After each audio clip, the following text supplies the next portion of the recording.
Hey, we are in Second Samuel chapter 11 and chapter 12.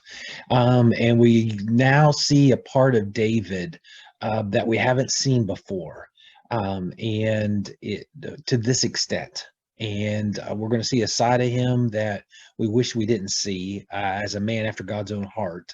But we also see the human side of David and what has taken place and how he allows temptation and sin to enter in. So chapters 11 and 12, let's get into that. In the spring of the year, when kings normally go out to war, David sent Joab and the Israelite army to fight the Ammonites. They destroyed the Ammonite army and laid siege to the city of Rabbah. However, David stayed behind in Jerusalem. Late one afternoon, after his midday rest, David got out of bed and was walking on the roof of the palace. As he looked out over the city, he noticed a woman of unusual beauty taking a bath. He sent someone to find out who she was, and he was told, "She is Bathsheba, the daughter of Eliam, and the wife of Uriah the Hittite." Then David sent messengers to get her, and when she came to the palace, he slept with her. She had just completed the purification rites after having her menstrual period. When she returned home, then she returned home. Later, when Bathsheba discovered that she was pregnant, she sent David a message saying, "I'm pregnant." Then David sent word to Joab, "Send me Uriah the Hittite." So Joab sent him to David. When Uriah arrived, David asked him how Joab and the army were getting along and how the war was progressing. And then he told Uriah, "Go on home and relax." And David even sent a gift to Uriah after he had left the palace. But Uriah didn't go home. He slept that night at the palace entrance with the king's palace guard. When David heard that Uriah had gone home, he summoned him and asked, "What's the matter? Why didn't you go home last night after being away for so long?"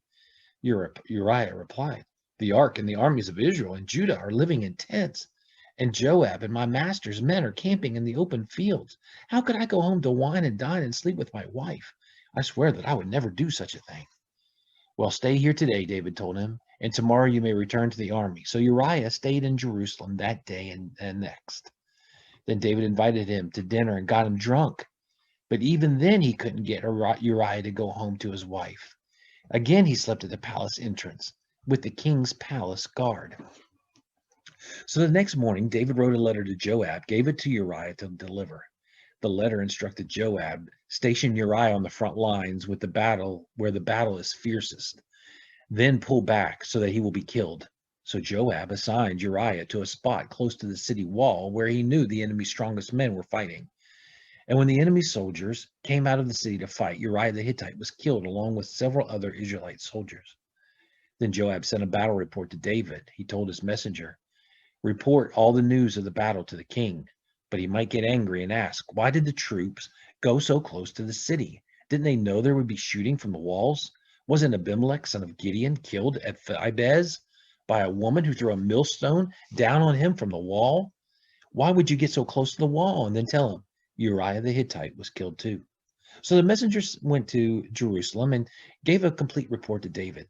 "The enemy came out against us in the open fields," he said, "and as we chased them back to the city gate, the archers on the wall shot arrows at us. Some of the king's men were killed, including Uriah the Hittite."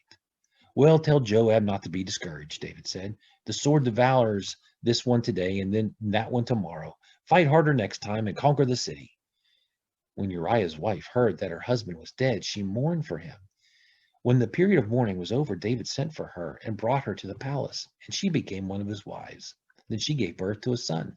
But the Lord was displeased with what David had done. So the Lord sent Nathan the prophet to David to tell this story.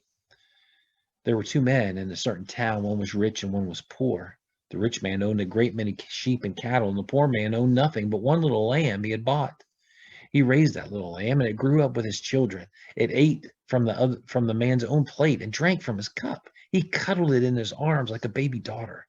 One day a guest arrived at the home of the rich man, but instead of killing an animal from his own flock or herd, he took the poor man's lamb and killed it and prepared it for his guest. David was furious. "As surely as the Lord lives," he vowed, "any man who would do such a thing deserves to die. He must repay 4 lambs to the poor man for the one he stole for having no pity." Then Nathan said to David, You're that man. The Lord, the God of Israel, says, I anointed you king of Israel and saved you from the power of Saul. I gave you your master's house, his wives, and the kingdoms of Israel and Judah. And if that had not been enough, I would have given you much, much more. Why then have you displeased the word of the Lord and done this horrible deed? For you have murdered Uriah the Hittite with the sword of the Ammonites and stolen his wife.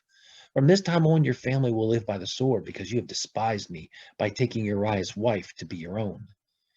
This is what the Lord says. Because of what you have done, I will cause your own household to rebel against you, and I will give your wives to another man before your very eyes, and he will go to bed with them in public view. You did it secretly, but I will make this happen to you openly in the sight of all Israel. Then David confessed to Nathan, I have sinned against the Lord. Nathan replied, yes, but the Lord has forgiven you, and you won't die for this sin. Nevertheless, because you have shown utter contempt for the word of the Lord, by doing this, your child will die. After Nathan returned to his home, the Lord sent a deadly illness to the child of David and Uriah's wife. David begged God to spare the child. He went without food and lay all night on the bare ground. The elders of his household pleaded with him to get up and eat with them, but he refused. Then on the seventh day, the child died. David's advisors were afraid to tell him. He wouldn't listen to the reason why the child was ill. They said, what drastic thing will he do when we tell him the child is dead? When David saw them whispering, he realized what had happened. Is the child dead? He asked. Yes, they replied. He is dead. Then David got up from the ground, washed himself, put on lotions, changed his clothes, went to the tabernacle, and worshipped the Lord. After that, he returned to the palace and was served food and ate. His advisors were amazed. We don't understand you, they told him. While the child was still living, you wept and refused to eat. But now that the child is dead, you have stopped your mourning and you are eating again. David replied, I fasted and wept while the child was alive, for I said, perhaps the Lord will be gracious to me and let the child live. But why should I fast when he is dead? Can I bring him back again? I will go to him one day, but he cannot return to me. Then David comforted Bathsheba, his wife, and slept with her. She became pregnant and gave birth to a son, and David named him Solomon. The Lord loved the child and sent word through Nathan the prophet that they should name him Jedediah, which means beloved of the Lord, as the Lord had commanded. Meanwhile, Joab was fighting against Rabbah, the city of Ammon, and he captured the royal fortifications. Joab sent messengers to tell David, I have fought against Rabbah and have captured its water supply. Now bring the rest of the army and capture the city. Otherwise, I will capture it and get credit for the victory. So David gathered the rest of the army and went to Rabbah, and he fought against it and captured it. David removed the crown from the king's head and was placed on his own head. The crown was made of gold and set with gems, and it weighed 75 pounds. David took a vast amount of plunder from the city. He also made slaves of the people of Rabbah, forced them to labor with saws, iron picks, and iron axes, and to work in the brick kilns. That is how he dealt with people of all the Ammonite towns. Then David and all the army returned to Jerusalem. So let's first of all get a picture here of where we are at. Remember, David, city of David, where David has lived is Jerusalem. That's where he's at. Where the fighting with Joab, where Uriah is killed, the walled cities of Ammon at Rabbah is right there. So crossing the Jordan River, going into the land of Ammon, and that is where the battles are taking place. Now, before we close, we got to talk about something that is really important. Here is a metal sculpture of Nathan rebuking David and Bathsheba for what they have done. This is from 1837. It's by Henry Trichetti. It is in Paris, France, and Nathan is just telling David what for and how he has been a bad dude. And so let's just talk about that for a second.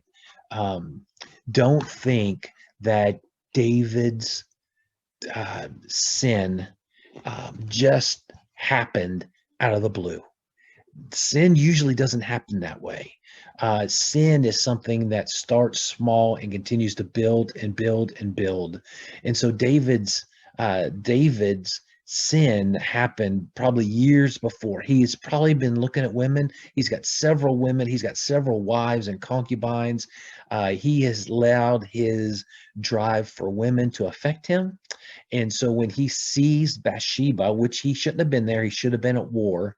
Uh, the typical time for war was in the summer, spring and summer, because it was easier to travel. The winter, it was harder for the troops to get to where they needed to be.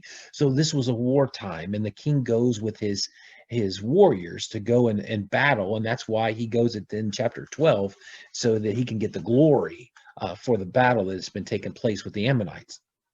So David should have been in battle in the first place. David very well might have seen Bathsheba for the first time, but Bathsheba she should have known that she was visible to the king. She knows what's going on. David sees the temptation and he acts upon it, but it is probably something, a lust that David has had for years and years, maybe his entire life, that he's been dealing with. Don't think, even today, that your sin does not cause issues down the road, because it does. For David, there's an unwanted pregnancy. Then there's the murder of one of his soldiers. Then the baby dies. Later, we're going to see his daughter is raped by his own son. Then we see a son that is murdered by another son. And then we see a civil war that is led by a son. And then we see a son that takes over from David, but he has the lack of self-control just like David did. So this sin is not just one sin, it is a snowball effect of consequences. Yes, God forgave and God forgives, but don't fool yourself to think that once it's forgiven, that the sin doesn't have repercussions, because sin has repercussions. Every sin gets found out and affects more people and lives than you ever realize. What David had was a prophet, a preacher named Nathan, who held him accountable. And that's why we need good Christian friends to help to hold us accountable. And we need to be wise when we listen to them. Have a great day.